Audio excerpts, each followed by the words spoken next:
Hey guys, I am Nikisha from Canadian Immigration TV. In this video I'm going to talk about how Canada's decision to land over 401,000 immigrants in 2021 came at a cost. If you're interested in learning more about this topic, please watch this video all the way to the end. For the most recent immigration news and updates, please like and share to this video. Don't forget to subscribe to my YouTube channel by hitting the subscribe button icon of the notification bell. Let's get started with the video. IRCC has acknowledged that pursuing 401,000 landings in 2021 has had negative implications.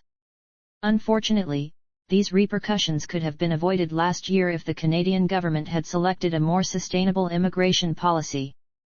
The goal of raising the immigration objective was to boost population, labor force, and economic growth while still reuniting families and assisting refugees. Given that 60% of new immigrants are from the economic class, it is safe to assume that Canada's primary immigration goal is economic. However, the Canadian government's goal last year inadvertently damaged its own purpose of helping the economy through immigration. It opted to concentrate on assisting more persons in making the transition from temporary to permanent residence within Canada. Prior to the pandemic, around 30% of new economic class permanent residents came from within Canada, while 70% came from outside the country. Last year, the situation was inverted, with 70% of new economic class landings coming from within Canada and 30% from outside.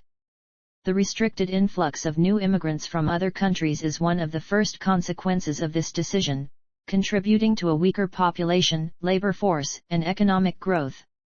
Canada's population growth has slowed to its lowest level since 1915 and 1916. Prior to the pandemic, Canada's population was rising at a pace of around 1% per year, the highest among developed countries. Immigrants accounted for over 80% of annual population growth in Canada. Last year's reduction in the number of new economic class immigrants from overseas harmed the labor market. Every year, immigrants accounted for 80% or more of all new workers in Canada. Due to a lack of immigrant immigration, Canada now has the largest employment vacancy rate in its history, with roughly 1 million jobs vacant. In order to meet the target, IRCC has lowered its selection standards. IRCC claimed the new Comprehensive Ranking System, CRS, was a scientific technique of selecting candidates best positioned to thrive in the labor market when it launched Express Entry in 2015.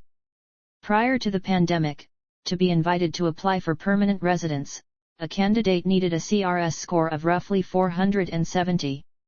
Last year, however, IRCC lowered the score to 75 in order to increase the number of in-Canada applicants who counted toward the 401,000 admissions target. In other words, the Canadian government considered it more vital to meet this goal than to assess an express entry candidate's suitability to prosper in our economy using the evidence-based standards it had established. This isn't to suggest that those with lower CRS scores can't make a difference in Canada. Immigrants from all socio-economic origins have made overwhelmingly good contributions throughout history. This observation, on the other hand, is aimed to highlight the inconsistency in the Canadian government's immigration policy. It's unclear how well those who obtained permanent residency through express entry but had a lower CRS score will fare in the labor market. They'll probably do well, but evidence from the IRCC and Statistics Canada strongly suggests that applicants with higher human capital earn more and have better overall job outcomes.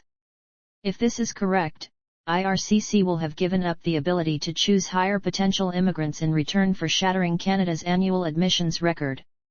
The IRCC admits that focusing on the aim has worsened backlogs. The department now has a 1.8 million person backlog, up from 1.5 million in July 2021. Because existing and new applications would not count toward the 401,000 admissions objective, IRCC concentrated on processing in Canada applications while existing and new applications were given less priority. Regrettably, this has resulted in a vicious circle. The backlog will continue to slow the inflow of lower-income immigrants from other countries, delaying labor force and economic growth even more. In addition, processing for family reunion and refugee resettlement will be slower. As previously mentioned, IRCC and Immigration Minister Sean Fraser came out on January 31 to perform some damage control by acknowledging the scope of the backlog and laying out the efforts being taken to restore IRCC's service standards. This is a welcome step, but the government can do more to get the immigration system back on track in the meantime. If you have not subscribed, please like this video and subscribe to the channel. Don't forget to click on that notifications bell icon. See you soon in next new immigration update.